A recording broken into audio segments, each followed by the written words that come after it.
Perkenalkan, nama saya Devi Nurulaili, NPM 61125011103 dari kelas Etika HB.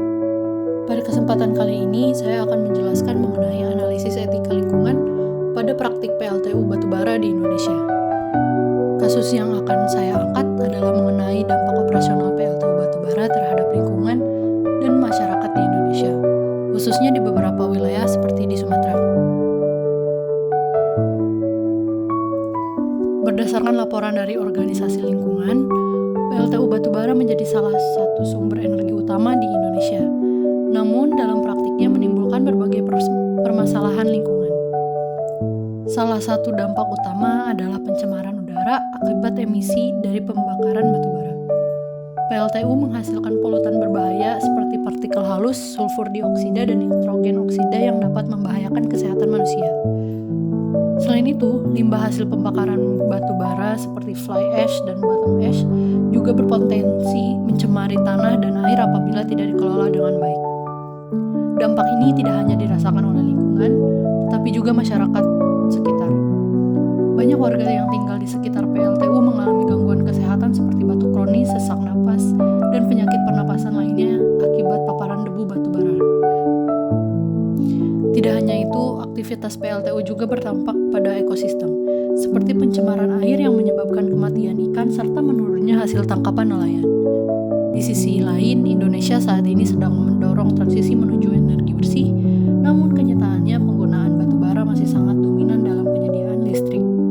Hal ini menunjukkan adanya ketidaksesuaian antara tujuan pembangunan berkelanjutan dengan praktik bisnis yang masih bergantung pada energi yang merusak lingkungan. Selanjutnya, untuk bagian analisis dan refleksi etis. Secara etis, kasus ini menunjukkan adanya konflik antara kepentingan ekonomi dan tanggung jawab terhadap lingkungan serta masyarakat. Jika dilihat dari sudut pandang utilitarianisme, PLTU batubara memang memberikan manfaat besar, yaitu menyediakan listrik bagi masyarakat luas dan mendukung pertumbuhan ekonomi. Namun, manfaat tersebut harus dibandingkan dengan dampak negatif yang ditimbulkan, seperti pencemaran lingkungan dan gangguan kesehatan masyarakat sekitar. Hal ini menimbulkan pertanyaan etis.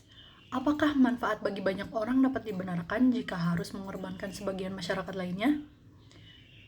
Dari perspektif deontologi, perusahaan memiliki kewajiban moral untuk tidak merugikan lingkungan dan masyarakat.